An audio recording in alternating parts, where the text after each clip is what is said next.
ఆచార్య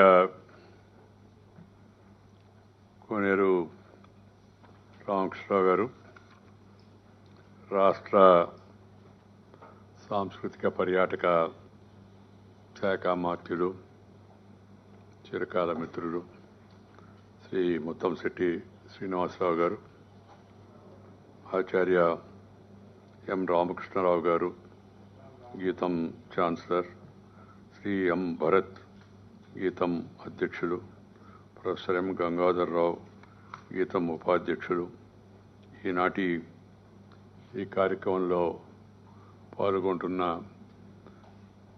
నగర ప్రముఖులు, విద్యావేత్తలు, కళాశాల అధ్యాపకులు, విద్యార్థి యువక మిత్రులు, చాలా సంతోషంగా ఉంది ఈరోజు. ఎందుకంటే విశాఖపట్నానికి రావడం, మిమ్మల్ని అందరినీ కలవడం, ఈ ప్రతిష్టాత్మక విశ్వవిద్యాలయం గీతంలో ఈ కార్యక్రమం అవుతుందో ఒక పవిత్ర కార్యక్రమం. గురుతుల్యులు, ఆదర్శప్రాయులు, దేశంలో పేరెన్నిక కన్నా విద్యావేత్త, అంతర్జాతీయ స్థాయిలో మానసిక పరిజ్ఞాన విజ్ఞానాన్ని మరింతగా పెంపొందించడానికి ప్రయత్నం చేసినటువంటి యొక్క కోనేరు రామకృష్ణరావు గారి యొక్క ఆత్మ కథ, జీవిత కథ అనే యొక్క ఒక చిన్న పుస్తకాన్ని, వారి జీవితం చాలా విశాలమైంది, పుస్తకం చాలా చిన్నది, దాంట్లో ఉన్నటువంటి విషయం చాలా పెద్దది. దాన్ని ఇవాళ ఇక్కడ ఆవిష్కరించే కార్యక్రమంలో పాల్గొనడం చాలా సంతోషం. నాకు విశాఖపట్నం ఎప్పుడు వచ్చినా చాలా సంతోషంగా ఉంటుంది. ఎందుకంటే నేను ఇక్కడ చదివాను, ఇక్కడ పెరిగాను, ఇక్కడ అనేక విషయాలు నేర్చుకున్నాను. ఇక్కడి నుంచే ఒక నాయకత్వ ప్రవేశానికి మార్గం సుగమమైంది. ఈ విశ్వవిద్యాలయం, ఈ విశాఖపట్నం నగరం, ఈ ప్రాంతాలన్నీ కూడా నాకు చాలా చిరపరిచితమైనవి. దానితో పాటు ఇక్కడ ఒక 1.5 సంవత్సరాల పాటు కారాగారంలో ఉండి భవిష్యత్తు మార్గనిర్దేశనం విశాఖపట్నం నుంచే నేను అత్యవసర పరిస్థితి తర్వాత మొదలుపెట్టాను. అనేక మంది పాత మిత్రులు అప్పుడు ఇప్పుడు ఇంకా ఇక్కడే ఉన్నారు. వాళ్ళందరినీ కలుసుకునే అవకాశం రావడం కూడా మనసులో చాలా సంతోషంగా ఉంది. దాంతోపాటు ఇవాళ ఈ పుస్తకం అయితే శ్రీ రామకృష్ణరావు గారు రాశారో, a child of destiny, autobiography penned by Professor Ramakrishna garu. This is a book worth reading for the younger generation to know the life and also the teachings and preachings and thoughts of Professor Ramakrishna garu. He is a multifaceted genius, అపార విజ్ఞాన ఖని అని మనం చెప్పవచ్చు. ఖని అంటే గని, తవ్వుతూ ఉంటే ఇంకా గని అన్నా కొంతసేపుడికి ఆగిపోద్ది. ఖని అలాంటిది కాదు.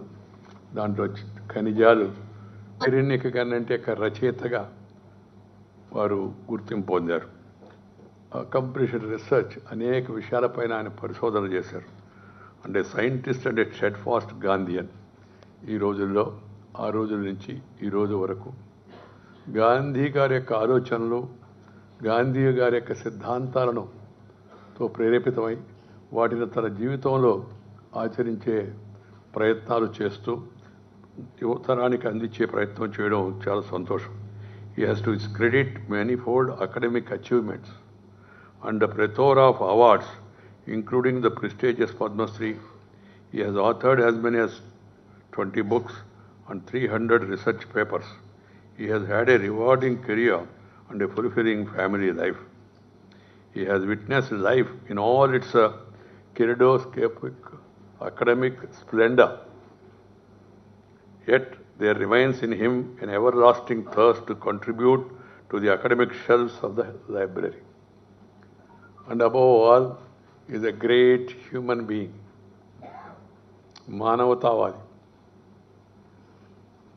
సాదా సీదాగా చురుకుగా కనిపిస్తూ పనిచేస్తూ తన జీవితాన్ని ముందుకు తీసుకెళ్తుంటే వ్యక్తి. అందుకే నేను చెప్పాను, ఆయన బహుముఖ ప్రజ్ఞాశాలి, విద్యావేత్త, రచయిత, శాస్త్రవేత్త, గాంధీజీ ఆలోచనను ఓపోసన బట్టి ఆచరిస్తున్న శ్రీ రామకృష్ణరావు గారంటే నాకు మొదటి నుంచి చాలా గౌరవం. ఈ విశ్వవిద్యాలయం నేను చదివేటప్పుడు రామకృష్ణరావు గారు ఆచార్యుడిగా ఉండేవారు. ఆయన పనిచేసేంటే సైకాలజీ డిపార్ట్మెంటు యూనివర్సిటీ అంతా రణగుణ ధ్వనులతో ఉంటే అసెంబ్లీ బిల్డింగ్ దాటి అటు ముందుకు వెళ్ళగానే, అసెంబ్లీ అంటే ఇప్పుడు అసెంబ్లీ కాదు, అసెంబ్లీ హాల్, అది దాటి అటు వెళ్ళగానే ప్రశాంతత మనకి ఆ రోజుల్లోనే గోచరించేది. ఆయన ప్రభావం, ఆయన మార్గదర్శకత్వం, ఆయన నాయకత్వం, ఆయన యొక్క వ్యక్తిత్వం, ఆయన యొక్క కర్తృత్వం, ఆయన యొక్క నేతృత్వం, అవన్నీ కలిపి దాంతోపాటు ఆయన యొక్క మిత్రత్వం అయితే ఉందో అందరినీ అత్యంత ప్రభావితం చేసి వాళ్ళ వ్యవహారాన్ని, వాళ్ళ యొక్క కార్యశైలిని, నడవడికను ఎంతో ప్రభావితం చేసేదాన్ని అనేదానికి అది ఒక ఉదాహరణ. మిగతాంతా రణగుణ ధ్వని ఉంటే ఆడకపోతే ధ్వని కూడా వినిపించేది కాదు. అంత ప్రశాంత వాతావరణం ఆ విభాగంలో ఉండేది. దానికి కారణం ఆయన ఏందా చెప్పేటికి ఆయన లక్షణాలు. మాతృదేశం పైన, జన్మభూమి పైన, మన భారతీయ సంస్కృతి పైన అభిమానం నిండుగా మెండుగా ఉంచుకొని విద్యా, ఉద్యోగము, సేవా సందర్భంగా ఆయన సంపాదించిన అపారమైన జ్ఞానాన్ని అందరికీ అందించేంటి ప్రయత్నం చేశారు. దాంట్లో ఒక చిన్న ప్రయత్నమే ఈ ఆత్మకథ రూపంలో తీసుకొచ్చారు. వారి జీవితంలో ఎదురైన అనూహ్యమైన మలుపులు, మార్పులు, అనుభవాలు, కూర్పులు, చేర్పులు, స్ఫూర్తిదాయక ఘట్టాలని కలిపి ఈ పుస్తక రూపంలో రూపొందించారు. ఆ పుస్తకాన్ని తనకు ప్రియమైన వారి శ్రీమతి గారికి దాన్ని అంకితం చేశారు. చాలా ఉచితమైన పని ఆయన చేశారు. ఈ గ్రామీణ నేపథ్యం నుంచి వచ్చిన అంచెలంచెలుగా ఎదుగుతూ అంతర్జాతీయ స్థాయికి ఎదిగిన ఒక ప్రత్యేకమైన వ్యక్తి ప్రేరణాత్మక గాథ ఇది. This is a worth reading book which will give the youngsters inspiration. So I suggest that all youngsters should read this book and get proper inspiration. He imbibed the great philosophical traditions of the East and the West and produced the best under the tutelage of his gurus, Swaileshwar Sen and Sachidanandamurthy Garu of Andhra University and Richard McCon at the University of Chicago. His contribution to philosophy and Gandhian thought and the role of parapsychology in human behavior is truly phenomenal. Destiny does indeed play an important role in taking us to new places, introducing us to new people, and offer us careers that we could never have thought of taking up. However, it is for us to rise to the occasion, as was rightly said by Master Garu. విధిని లిఖితం, మనం ఏం చేద్దాం అంటే విధి అంటే అలా కాదు. నీకు అది విధి నీ మార్గాన్ని చూపిస్తుంది. దాన్ని ఏ మార్గంలో, ఏ దిశలో, ఎంత వేగంతో, ఎంత మంచిగా తీసుకెళ్లాలనేది నీ చేతుల్లో ఆధారపడింది. అంతేగాని అంతా రాసి ఉంది జరగాల్సింది, అంతా రాసి ఉందంటే నువ్వు ఇట్లా ఏమి చేయకుండా కూడా రాసి ఉందని ఒప్పుకోవాలి. ఒకటి అర్థం, మనం చేయాల్సిన పని మనం చేయాలి. Professor Rao could have easily settled for a very comfortable life in United states. అక్కడ ఉండే పాంప్, అక్కడ ఉండే ప్రెషర్, అక్కడ ఉండే so called happiness, I don't call full happiness, more happiness ఇది ఇన్ అవర్ మదర్ ల్యాండ్. మన పుట్టిన భూమిలో ఉండే అంత సంతోషము ఇంకా దేనిలో కూడా రాదు అని నేను భావిస్తూ ఉంటాను. అమెరికాలో అన్ని అవకాశాలు ఆ రోజు ఇప్పుడంటే మనకు అమెరికాలో ఉండే అవకాశాలు చాలా వరకు మన దేశంలో కూడా ఉన్నాయి, సౌకర్యాలు కూడా ఉన్నాయి మనకి. కానీ ఆ రోజు లేకపోయినప్పటికి కూడా ఆయన అక్కడ ఉండిపోకుండా ఈ భారతదేశానికి వచ్చి ఇక్కడ తన జీవిత అనుభవాలను, తన విజ్ఞానాన్ని అందరికీ అందించే ప్రయత్నం చేశారు. He willingly chose to return to India for the love of his country and a burning zeal to carry forward Gandhian philosophy among his fellow men. His children, grandchildren, they're all there. But he could have happily settled there only and would have been spending time with those children and grandchildren. But he has decided to come back and spend time with the children of India, that is, children of Bharat Mata, with you all. So I compliment him for this noble gesture of his. It's a duty, of course. And I always suggest to the youngsters, wherever I go to universities, I tell them, if you want to go abroad, go. Earlier I used to say, don't go. But nowadays I have no hesitation. If you want to go, go. We have enough population here. But go, learn, earn, and return. That is my advice, 3-line advice. Go, learn, earn, and return. Return something to your motherland. That gives you more immense satisfaction for you. ఒక అర్థము ఒక పరమార్థము జీవితానికి నీకు అందించిన ఈ అవకాశాలను తిరిగి ప్రజలకు దేశానికి అందించే ప్రయత్నం చేయడమవుతుందో అది అర్థవంతమైన జీవితం. మిగతాది విలాసవంతమైన జీవితం కావచ్చు, కానీ నీ విలాసము ఆ తర్వాత ఎవరికి గుర్తుండదు. విలాసం అంటే తెలుగులో చిరునామా అని కూడా. నీ అడ్రస్ తర్వాత చాలామందికి గుర్తుండదు. కానీ నువ్వు ఇక్కడ ఉండి నువ్వు చేసిన పనులు, నువ్వు సంపాదించిన కీర్తి, నువ్వు చేసిన సేవ, ఇవి ఎప్పుడు గుర్తుండిపోతాయి. అవే నీకు శాశ్వత విలాసంగా చిరునామంగా మిగిలిపోతాయి అన్నమాట. సో ఆ దృష్టిలో పెట్టుకుని వారు ఇక్కడికి వచ్చి ఇక్కడ మరి ఈ తన సమయాన్ని, విలువైన సమయాన్ని గడుపుతూ మనకందరకు మంచి విజ్ఞానాన్ని అందించే ప్రయత్నం చేయడం, దానితో పాటు ఈ యొక్క శ్రీ మూర్తి గారు చాలా దూరదృష్టితో అందించిన ఈ విఖ్యాత విశ్వవిద్యాలయానికి ఆధ్వర్యం వహిస్తూ దాని ద్వారా తన విజ్ఞానాన్ని ఇతరులకు అందించే ప్రయత్నం చేస్తున్నారు. ఈ became the crusader of higher education and Gandhian way of life. He was Vice Chancellor, he was Higher Education Commission Chairman, he was there advising late Sri N.T. Ramarao on matters related to academic issues. A man of present bearing, charm, see the charm even now. What is his age and what is our age? And in what age we are living? What age we are living? And see the charm and a calm debonair. Professor Ramakrishna Rao Garu is a name to reckon with, and his book, A Child Destiny, is an essential volume for all educationists, academicians, and for anyone who admires the spirit of service. Professor Ramakrishna Rao గారు ఆయురారోగ్యాలతో సుఖ సంతోషాలతో ఎక్కువ కాలం జీవించాలని మన కోసం, తన కోసం కాదు, మన కోసం, మన భవిష్యత్తు కోసం, మన యువతరం కోసం వారి ఆలోచనలను మరింత అందిస్తూ ముందుకు వెళ్ళాలని, ఈ తన రచనల ద్వారా విద్యాభివృద్ధి సృష్టిని కొనసాగించాలని, భవిష్యత్ తరాలకు ప్రేరణ అందిస్తూ ఉండాలని మనస్ఫూర్తిగా కోరుకుంటున్నాను. ఎందుకంటే అలాంటి ప్రేరణ అందించే వ్యక్తులు కరువైపోతున్నారు. రోజు రోజుకి ప్రజా జీవనంలో విలువలు పడిపోతూ ఉన్నాయి, ప్రమాణాలు పడిపోతూ ఉన్నాయి, ఆదర్శాలు సన్నగిలుతూ ఉన్నాయి, సిద్ధాంతం తగ్గిపోయి రాద్ధాంతం ఎక్కువైపోతూ ఉంది. మనందరం చూస్తూ ఉన్నాం.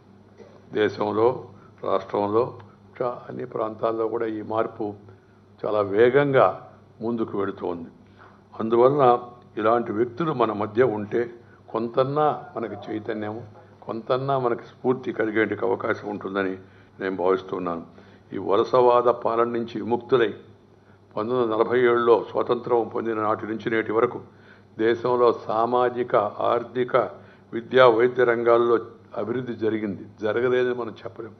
ప్రతి ప్రభుత్వ హయాంలో కూడా కొంత అభివృద్ధి జరిగింది. ప్రపంచంలోని మిగతా దేశాలతో పోలిస్తే అద్భుతమైన సామర్థ్యం, శక్తి కూడా మనకు ఉంది. ప్రపంచానికి ఒకప్పుడు భారతదేశం విశ్వగురు అని చెప్పేవాళ్ళు.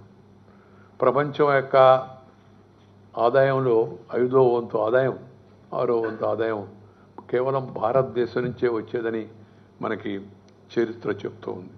నేటి చరిత్ర చెప్పడం లేదు, ఎందుకంటే ఈ చరిత్ర ఆ ఇంగ్లీష్ వాళ్ళు పోతూ పోతూ వాళ్ళ యొక్క ఆలోచనలతో చరిత్రను రాశారు. ఆ భావజాలం నుంచి మనం ఇప్పటికీ బయటపడలేకున్నాం. వాళ్ళు చాలా గొప్పవాళ్ళని, మనమంతా పనికిరాని వాళ్ళమని, వాళ్ళు చాలా చక్కని పరిపాలన మనకు అందించారని, వాళ్ళు మనకు అనేకం నేర్పించారని, వాళ్ళు రాబర్ట్ క్రైవ్ ద గ్రేట్ అని రాశారు. మన అల్లూరు సీతారామరాజు గురించి, మన యొక్క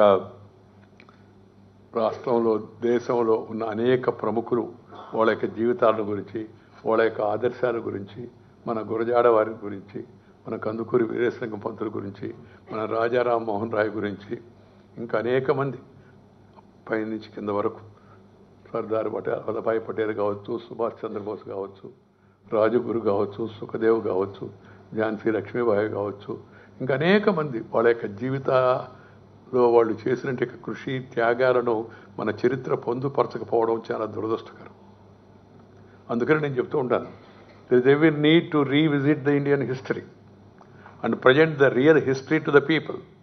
History, knowledge, culture, heritage of India, Bharat, that has to be again brought back into textbooks so as to give inspiration to the younger generation in future.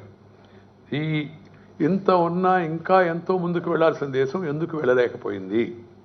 ఇది మనం అందరం ఆలోచించుకోవాల్సిన ప్రశ్న. వెళ్ళింది ముందుకి, కానీ మన అవకాశాలు, మన తెలివితేటలు, ఈ నేల, ఈ భూమి, ఈ గాలి, ఈ దేశంలో ఉన్న ప్రజలు ఉన్నంటే తెలివితేటలను మరింతగా సానబెట్టి పొదును పెట్టి వెలికి తీసి ప్రోత్సహించి ఉంటే దేశం ఇంకెక్కడో ఉండేది. ఇప్పటికైనా మించిపోయింది లేదు. దాన్ని మనలో ఉన్నంటే ప్రతిభా కౌశల్యాన్ని గుర్తించి వెలికి తెచ్చి ప్రోత్సహిస్తే మన దేశ యువత అద్భుత విజయాలు సాధిస్తుంది, ప్రపంచానికి కూడా మార్గదర్శనం చేస్తుంది. ఇప్పుడు చూస్తున్నాం, ప్రపంచంలో పేరెన్నిక కన్నా so-called multinational companies, many of the companies are led by Indians even today. నేను ఒక లిస్టు పంపించాడు ఒక యువకుడు నాకు. లిస్ట్ చదువుతా ఉంటే అనంతంగా ఉంది. అన్నిటికీ ఎండ్లో రాశాడు, ఈ అన్ని కంపెనీలకు ముఖ్య కార్యనిర్వహణ అధికారులు భారతీయులే అని చెప్పారు. రాశాడు top companies, the CEOs of the top companies in the world, so-called multinational companies, are mostly from India. So that is the knowledge we have, that is the capacity. నువ్వు అక్కడ నాదేళ్ల సత్య దగ్గర నుంచి తీసుకో, ఇందిరా న్యూ దగ్గర తీసుకో, సుందర పిచాయ్ దగ్గర తీసుకో, latest international monetary fund economic adviser Gita Gopinath దగ్గర నుంచి తీసుకో, వరుసగాని అందరూ ఇండియా వాళ్ళే ఉన్నారు. అంటే అర్థం ఇక్కడ తెలివి ఉంది. ఆ నిబిడీకృతమైన తెలివితేటలను గుర్తించి బయటకు తీసి ప్రోత్సహించి వాళ్ళకి అవకాశాలు కల్పించి ముందుకు వెళ్లే ప్రయత్నాలు మరింత వేగవంతంగా, మరింత అర్థవంతంగా జరగాల్సిన అవసరం ఉందని నేను మనవి చేస్తున్నాను. ప్రపంచంలోనే పరిపక్వత కలిగిన పెద్ద ప్రజాస్వామ్య దేశం మంది అని మనం చెప్పుకుంటూ ఉన్నాం కూడా. చెప్పుకోవడం కాదు, చాలా వరకు వాస్తవం కూడా. సుస్థిర రాజకీయ ఆర్థిక వ్యవస్థ మన ప్రత్యేకత. $2 ట్రిలియన్ జీడిపితో ప్రపంచంలో 5వ పెద్ద ఆర్థిక వ్యవస్థగా అంతరించాం. తాత్కాలికంగా మాంద్యం వలన కొంత 6% మనం కిందకు వచ్చినప్పటికీ ఇది తాత్కాలికం మాత్రమే. This recession is temporary. Our economic fundamentals are strong. My dear youngsters, I assure you, and go by the study by international monetary fund లేదా ప్రపంచ బ్యాంకు, లేకపోతే ఆసియా అభివృద్ధి bank, Asian development bank, many of the institutions, everybody is saying India, if it moves with these reforms, India will become the 3rd largest economy in the world. That is the reality. For that, it will not happen simply because of the Prime Minister, not because of Finance Minister, not because of Chief Minister. All the stakeholders at various levels, we must all work hard. We must all put our thoughts together and actions together and do duty to our responsibility. As I told you, you have the knowledge. IT, of course, is very beautiful, and if you combine IT, add to your duty, you can make the country mighty. That has to be understood by all of us. And it's not a big thing to become a $5 trillion economy, dollars economy. So the Prime Minister has given a 3-line advice. He said reform, perform, and transform. Transformation of the nation. Transformation is not through legislation alone. Transformation is not through certain economic measures alone. Transformation in every sense. Transformation in our thinking, in our value systems. We must go back to our values, our traditions. That's where Gandhiji's thoughts are relevant even today. Gandhi garu chepparu tarupulu kitikilu tachipettu anni galulu rani అన్ని గాలులు అన్ని ఆలోచనలు రాని కానీ నేను మాత్రం నా కాళ్ళ కింద ఉన్న భూమి మీద నుంచి నా కాళ్ళను కదల్చను అని చెప్పాను. ఆలోచనలు రప్పిస్తాను, కాళ్ళు మాత్రం కదల్చను, గట్టిగా దాని మీద నిలబడి ఉంటానండి. అంటే భారతీయ విలువలకు, సాంప్రదాయాలకు, సంస్కృతికి ఎంత ప్రాధాన్యత గాంధీ గారు ఇచ్చారో ఆ ఒక్క విషయాన్ని మనం అర్థం చేసుకోవచ్చు. అది మనందరం కూడా ఈ రోజుల్లో ఆలోచించాల్సిన అవసరం ఎంతో కూడా ఉంది. ఈ సందర్భంగా నేను అందరినీ కోరేది ఏంటంటే ఈ సమాజాన్ని ముందుకు తీసుకెళ్ళడం కోసం, ఈ అభివృద్ధిలో అందరికీ భాగస్వామ్యం కల్పించడం కోసం, ఈ అభివృద్ధిలో నేను కూడా భాగస్వామినే, ఈ అభివృద్ధి నాకు కూడా ఉపయోగపడుతుందనే భావన ప్రజల్లో కల్పించడం కోసం ప్రయత్నాలు జరగాల్సిన అవసరం ఉంది. పాలకులు చేయాల్సిన అవసరం ఎంతో ఉంది, మనం కూడా చేయాల్సిన అవసరం ఎంతో ఉంది. ఒక 35 ఏళ్ల పాటు రాబోయే రోజుల్లో ఈ అంతర్జాతీయ నివేదికలను బట్టి ప్రపంచానికి మానవ వనరులు అందించే యొక్క అంత శక్తి భారతదేశం దగ్గర నిల్వ ఉంది. ఇప్పుడు దాన్ని కానీ మనం ఉపయోగించుకుంటే we must not fail to reap this incredible demographic dividend, this great growth potential that this enormous youth population presents. 65% of the Indian population is below 35 years. 50% of the population is below 25 years. That is the youth power of this country. So the youth must be fed with good ideas, with motivation. They should be motivated in a positive manner, not in a negative manner. But unfortunately, some efforts are being made, and some sections of the youth are being misled by negative thoughts. We are a free India. We are a nation. We are not depending on anybody. We are ruling ourselves. We have, as I told you, a democratic system. Every 5 years, you have the right to choose, to change, or to give mandate again to the same person. So when you have that a beautiful opportunity, why should you be negative? Destruction is not the way. Construction is the way forward. Obstruction, destruction. We should forget it and move towards construction. And then this applies to all. It's not only to individuals, not only to youth, to all, right from the top to down. Everybody must have a positive attitude. Yes, I can do, we can do, we will do it. This determination has to be there. And then this obstruction, anywhere, obstruction of the road, obstruction of a project, obstruction of the legislature or parliament is not in the interest of the nation. And we'll be doing this service. Construction is the way forward. For that, we must all really rededicate ourselves to the cause of the nation. You are seeing today and yesterday. Yesterday I heard something. Today I saw the newspapers.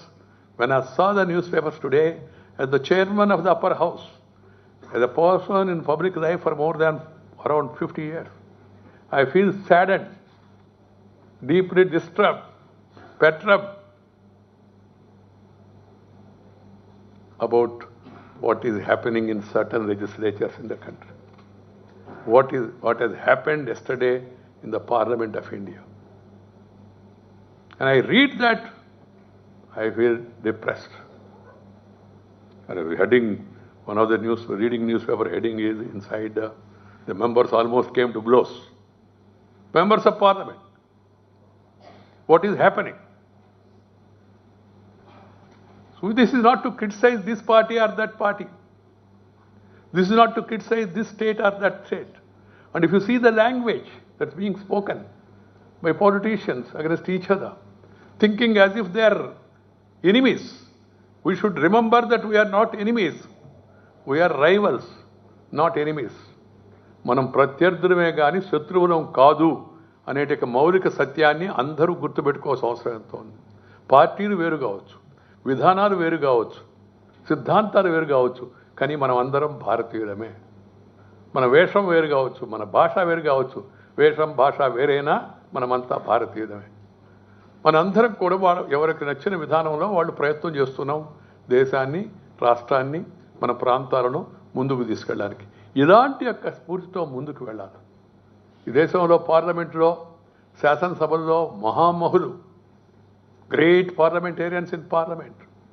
We have a history of the contributions made by those great people, and also the great contribution made by legislators in our state, combined Andhra Pradesh. And what is happening now? The levels of debate, the acrimony, the animosity that has come into public life is really worrying. And we should all seriously be concerned about the same. ఆ ప్రమాణాలు ఏమిటి, ఆ భాష ఏమిటి, ఆ దూషించడం ఏంది? ఆ శాసనసభకు నిన్ను పంపిస్తే అక్కడ శాసనసభను బయట రాని సంగతి చూస్తాను. సొక్కాలు మడిచేది. అమ్మలక్కలు, అమ్మ అక్క ఎంతో పవిత్రమైన తల్లి తండ్రి, వాళ్ళని తీసుకొచ్చి చర్చల్లో మధ్యలో మాట్లాడేది. ఎక్కడిది ఈ సంస్కారం? ఎందుకు వచ్చింది? ఇదేదో ఒక దగ్గర జరుగుతుంది అనుకోబాకండి, ఒక రాష్ట్రంలో జరుగుతుంది అనుకోబాకండి, చాలా దగ్గర ఇదే పరిస్థితి. కొద్దిగా degrees of difference, that's all. Degrees of difference. So this is a very, very negative trend, very disturbing, very distressing. We should see to it that we correct this. That's why, and also, as I always say, that's one of my most favorite advice to the youngsters and people of India. If you really want to select and elect leaders, you must select and elect leaders by character, caliber, capacity and conduct. 4 C's are very important. But unfortunately, some people, the latest trend is, latest means not yesterday, today or last year or last before year. In the recent years, the trend is, forget these 4 C's, character, caliber, capacity and conduct. Bring the other 4 C's, caste, community, cash and criminality.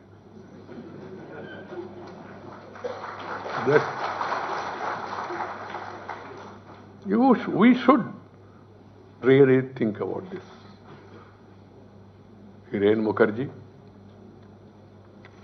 Jyotirmay Basu, Philo Modi, M.R. Masani, Acharya Ranga, Prakash Veer Shastri, Anand Sena Iyengar, Atal Bihari Vajpayee, Nadpai, to even Thinnedi Viswanathan of this Visakhapatnam. These great leaders, the standards they maintained, the contributions they made, the speeches they made in parliament, and also here even in Andhra Pradesh Assembly, Thinnedi Viswanathan, Pillamarri Venkateswara, to Tarimari Nagireddy, to Gautu Lachanna, even till few months, the late Jaypal Reddy. There are many such examples of the contribution and the quality and standards maintained by those great leaders. We must introspect and see to it that we go back to those values, those standards, and increase the level of debate. Discussion, debate, discuss, decide, but not disrupt. And Pranab Mukherjee garu chepparu, he was here some time back to address your university. Discuss, debate, decide, do not disrupt. 3 Ds, not the 4th D. But now the 4th D seems to be the main D. And everybody is saying D, D.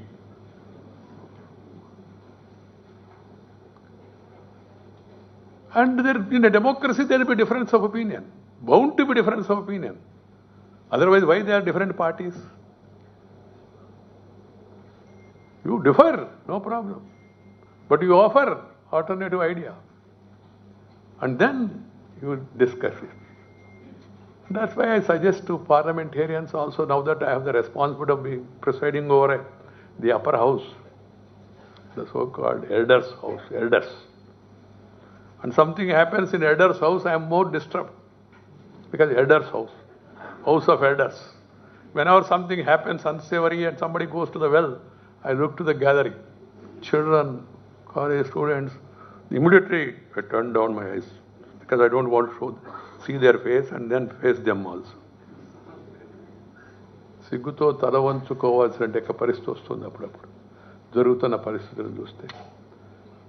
ఈ పరిస్థితి తప్పనిసరిగా ఎంత తొందరగా వీలైతే అంత తొందరగా మారాలి. ఆ మధ్య అనుకున్నారు ఈ లైవ్ టెలికాస్ట్ పెడితే చాలా వరకు ఈ జబ్బు తగ్గుద్ది, ఎందుకంటే టీవీలో చూస్తారు కాబట్టి జనం అంత పద్ధతిగా ప్రవర్తిస్తారని. ఇది పెట్టిన తర్వాత జబ్బు పెరిగిందని నివేదికలు చెప్తుంది. చూడండి ఎంత విరోచితంగా పోరాడాను అక్కడ. Discuss, differ, debate, decide. That's why I suggest simply, I gave them a simple solution. In a democracy, you have got right to agree to disagree. Discuss, debate and decide. You want to talk out, talk out. You want to walk out, walk out. But not doing talk out and walk out, doing something else, you need to break out and democracy will be all out. You have to understand. And people will lose the faith in the system. And there is an alternative thought and ideology given by some people, including some professors also encouraging. That's another concern. Few, of course, saying the power comes to bearer of the gun. విప్లవం వస్తుంది. విప్లవం ఏమొస్తుంది? తుపాకీతో విప్లవం వస్తుంది, పొగ వస్తుంది. In my own way, if I have to say it in a lighter, ordinary way to make the people to understand. Ballot is more powerful than bullet. Through ballot you can change a prime minister, chief minister, very popular. But bullet, you can kill some people and tomorrow you will also get killed. And then you offer a policy, condolence for the dead and compensation for the survived. That cannot be a policy.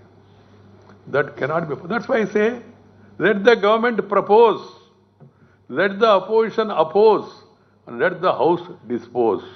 That is, house means parliament or assembly. That is the way forward. There is no other way. You can't physically change. And you have to be very conscious about the institution. You are a leader. Lakhs and crores of people are looking to parliament, to assembly, to the leaders. What they speak, what they say, what they do, and they get inspiration. These children must be looking at to the Rajya Sabha proceedings, Lok Sabha proceedings, Assembly proceedings and all, to get inspiration. What sort of inspiration we are giving to them? If you are about to come to blows, but for the fact the speaker has adjourned the house, what would have happened? So this best way is this: agree to disagree, talk out, walk out. Let them propose. You want to oppose.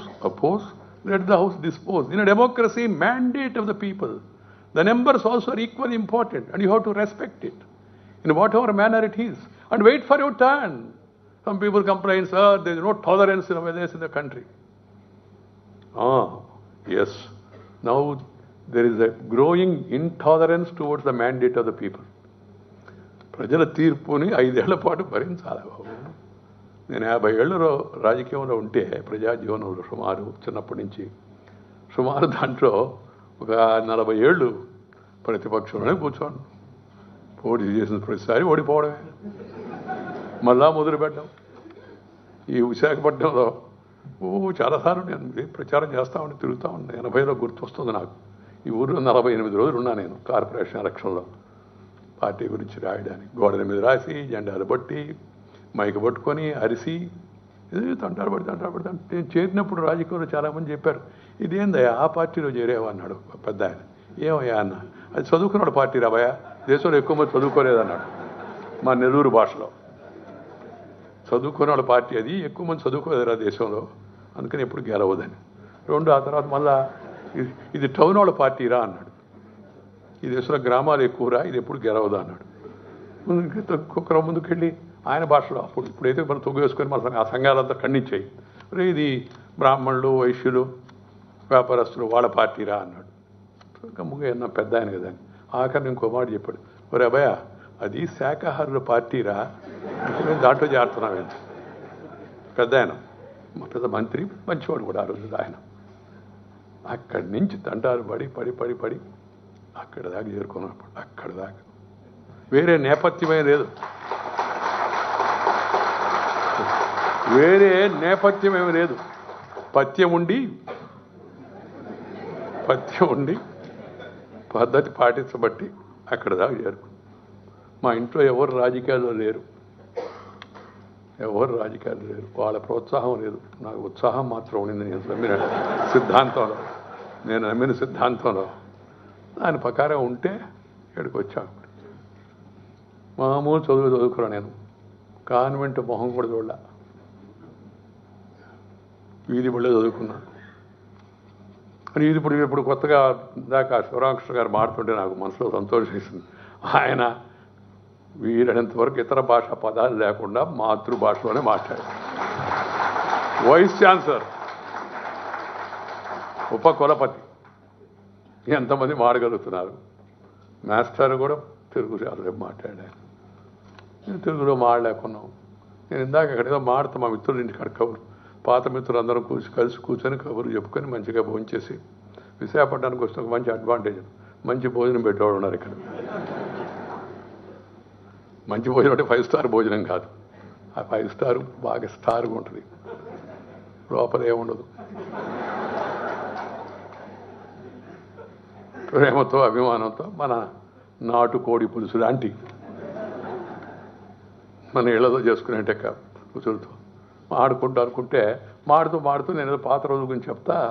ఆ ఇంటి దగ్గర ఇంటి ముందు ఉంటుంది కదా, దాన్ని నాకు 40 ఏళ్ళు ఢిల్లీలో ఉండడం, ఇంగ్లీష్లో మాడడం, హిందీలో మాడడం కొద్దిగా అలవాటు తప్పి వెంటనే గుర్తురాలా.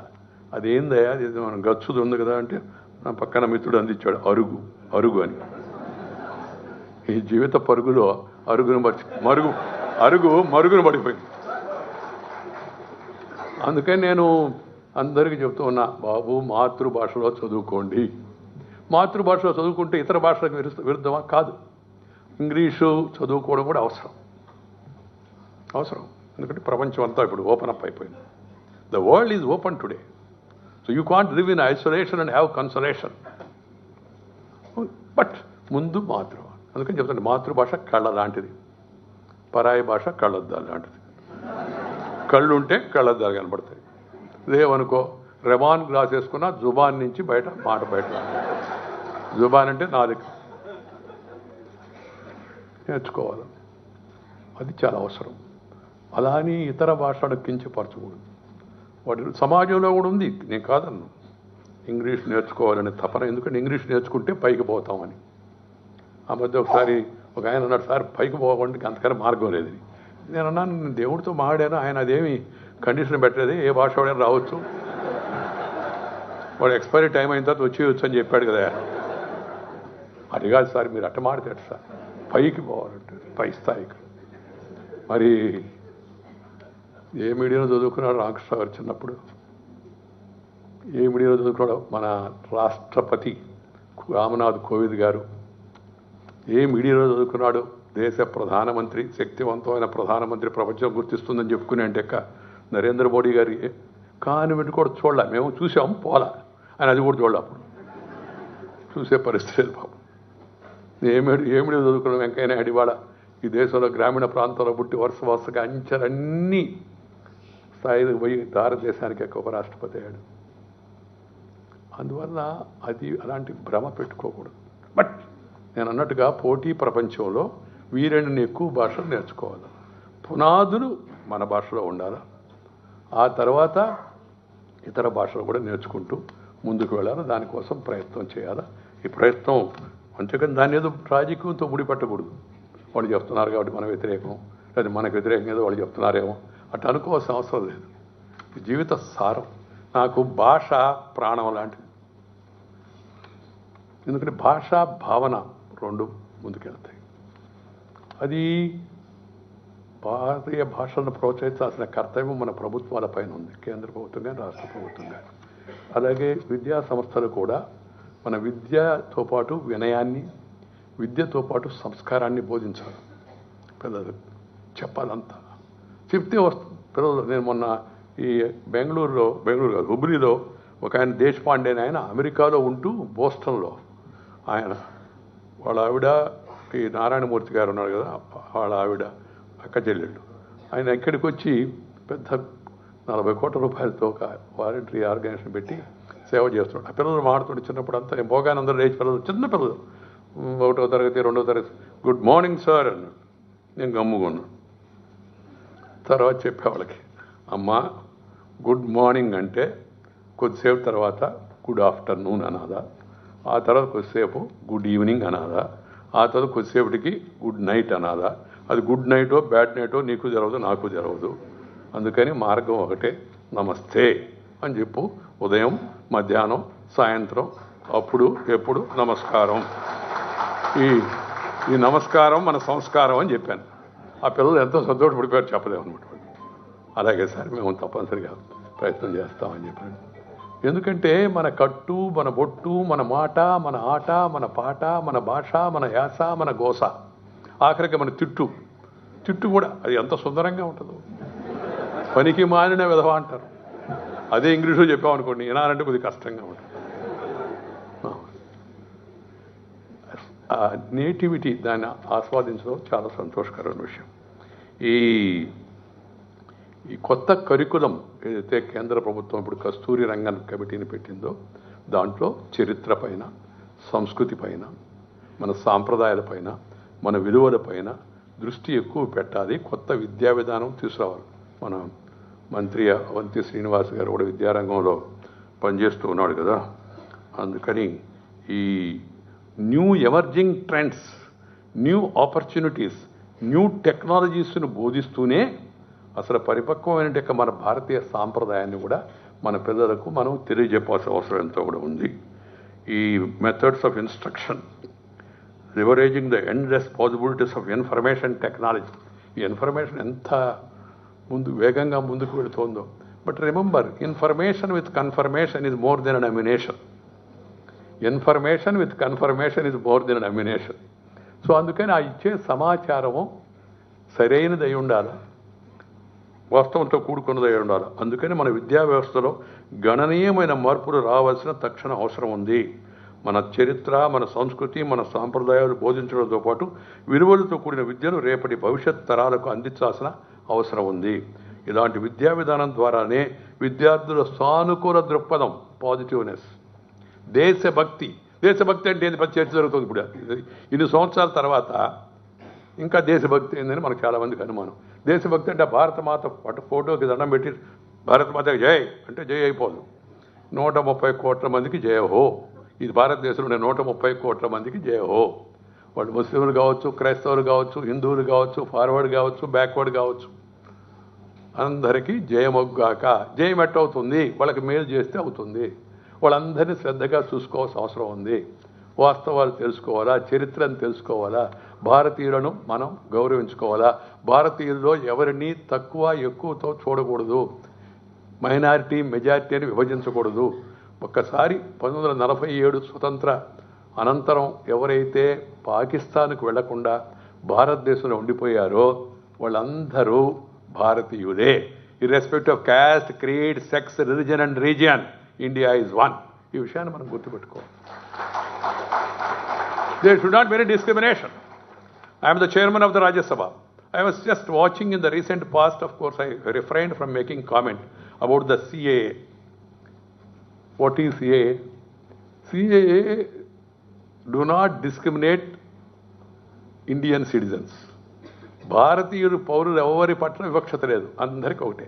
బయట నుంచి వచ్చేవాళ్ళు ఎవరుతున్నారో వాళ్ళని ఎవరైతే అక్కడ ఆ దేశంలో పీడింపబడ్డారో మన పొరుగు దేశాల్లో, వాళ్ళ చరిత్ర మనకు తెలుసు. ఆ పొరుగు దేశాల్లో ఏం జరుగుతుంది.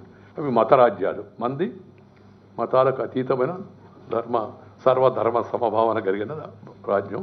మనం దాన్ని సెక్యులరిజం అంటాం ఇప్పుడు ఇంగ్లీష్లో. కానీ వాస్తవంగా మనందరం సర్వధర్మ సమభావన పాటించే దేశం మంది. అందువల్ల మనం ఎప్పుడు ఎవరిని వేధించరా, పీడించరా.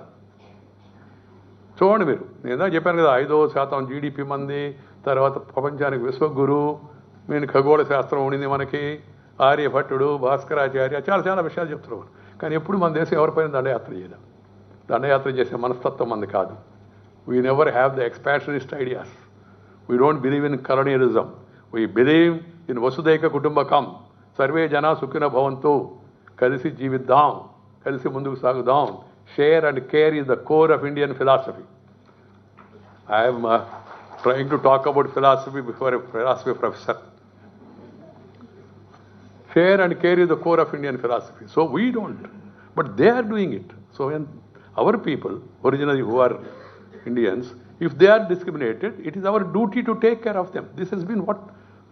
And if you go through the Act, if you read the Act, there is no mention of any discrimination to Indian citizens. This has to be understood. So any legislation that is passed, I appeal to the people first to study, understand, and then move on. Kashmir 370 Gani, Leda Tripura Tarak Gani, లేకపోతే ఇప్పుడు CAA కానీ లేకపోతే ఇంకా అనేక registrations ఇవన్నీ కూడా ప్రజలు అధ్యయనం చేయాలి, చూడాలి. అది చెప్తారు. But there are people vested interest who create sort of a negative opinion about India. Lot of disinformation campaign is going on against India about Kashmir. Kashmir is an integral part of India. There is no question of giving an inch of Kashmir to anybody. However louder they may cry, shout. ఈ పాక్ ఆక్రమిత కశ్మీర్ కూడా భారతదేశం అంతర్భాగమని భారత parliament సార్వభౌమిక parliament ఇంతకుముందు ప్రకటించింది. So దాని మీద ఇప్పుడు చర్చ ఏంది? ఆ పక్క దేశం వాళ్ళ పనులు వాళ్ళు చూసుకోకుండా పొద్దున్న లేస్తే ఇదే మాట. అన్నం లేదు అంటే కశ్మీర్, అక్కడ కశ్మీర్ మనకు వచ్చేస్తే అయిపోతాయి. పాకిస్తాన్లో అన్నం లేకపోతే కశ్మీర్ వస్తే వాళ్ళకి అన్నం వస్తుందా, నిరుద్యోగం పోద్దా, కావాలని వాళ్ళు అది ఒక policy. That's a different matter అనుకోండి. అలాగే వివక్షత ఉండకూడదు మహిళలకు అంటే అందుకని దాన్ని చట్టాలు తీసుకుని. I was presiding officer when this bill was introduced about Article 370 abrogation, which was a temporary clause in the Constitution. Temporary, తాత్కాలికమైంది. 70 years are over, still temporary. So temporary, we must put an end to this అనుకొని parliament చట్టం వచ్చింది.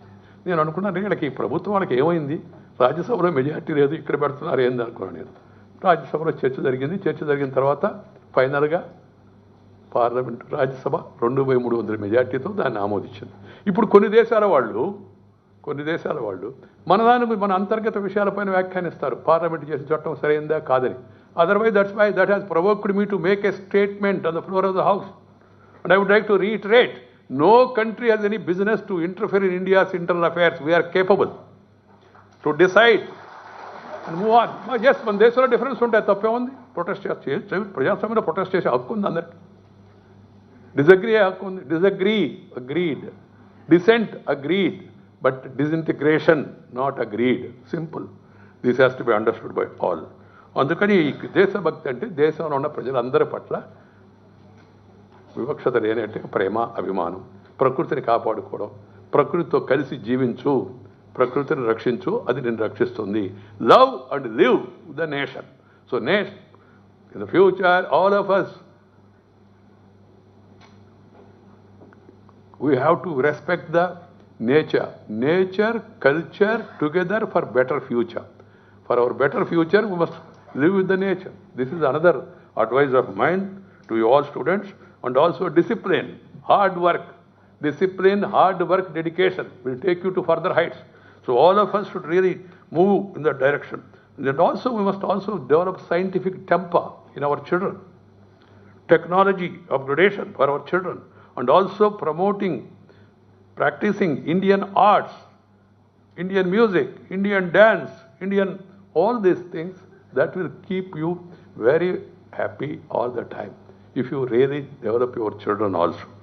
ఈ పోటీ ప్రపంచంలో ఎదుర్కొనే సమస్యలను సామర్థ్యాన్ని ఏర్పాటు చేసుకుంటూ మరొక పక్క మనము మన సంస్కృతిని, మన సాంప్రదాయాలను మనం అందరం కాపాడుకోవాలని మీ అందరికి కూడా మనం చేస్తూ, ఈ 21వ శతాబ్దం తరగతి గదులు 4 గోడల మధ్య పరిమితం కాకూడదు. They must go open. Children must live with the society, must also visit the rural district. I'm very happy to learn that the government have decided to let the top 100 institutions in the National Institution Ranking Framework to start full-fledged degree-level online education program for students of deprived sections of the society. We need to overhaul and democratize our entire education system, taken to the masses. We must take care of the suppressed, oppressed and depressed people. That should be our priority, Antyodaya. Then the youth of the country, you are reading, as I told you, many transnational corporations and business enterprise in foreign countries. We must nurture and foster the same entrepreneurial spirit. Now we are in a new age. Incubation, innovation, startup, stand-up. I remember only stand-up when I used to go late to school. Teacher used to say stand up on the bench. That was a stand-up at that time. Now stand up on your own with new knowledge, new innovation, and also out-of-box ideas. So we must make our children to do it. I'm very happy this Geetam Institute is really maintaining standards and also raising the level of understanding of our children. This should continue, and the great inspiration given by Murthy Garu, it has to be remembered and then it has to be taken forward. My dear youngsters, let me once again congratulate Professor K. Ramakrishna Rao Garu. I am confident that he would continue to be the guiding light to many young people. I also applaud the Geetam University for facilitating this beautiful gathering here.